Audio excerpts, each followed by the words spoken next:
Samantala sa iba pang balita, sa susunod na administrasyon na nakikita ng National Democratic Front of the Philippines o NDFP ang pagpapatuloy ng usapang pangkapayapaan sa pagitan nito at ng pamahalaan.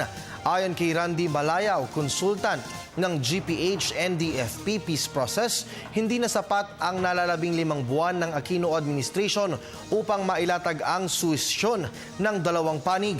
Bukas naman ang NDFP sa posibilidad ng pagpapatupad ng ceasefire agreement habang nananatili ang matagal na nitong demand o hiling sa pamahalaan na palayain ang kanilang political detainees. Kung ang kinatawan naman ng Norway ang tatanungin na siyang tumatayong third party sa usapang pangkapayapaan ng GPH at NDFP, ay walang patid na komunikasyon ang siyang susi sa pagtuldok sa kaguluhan. Samantala, sa umiiral namang usapang pangkapayapaan sa pagitan ng pamahalaan at ng Moro Islamic Liberation Front, sinabi ni MILF Chief Negotiator Mohajer Iqbal na ang Bangsamoro Basic Law ang siyang nananatiling pinakamabisang solusyon sa pangmatagalang kapayapaan sa Pilipinas.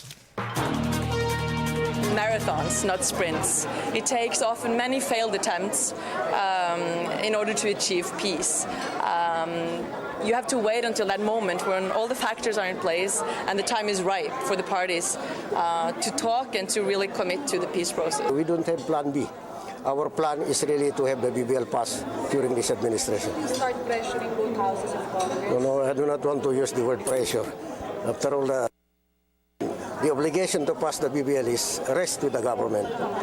It's not with the MILF. We are not even participating in the legal process in Congress. I'm referring to the MILF. But you still see the willingness on the part of the government to pass?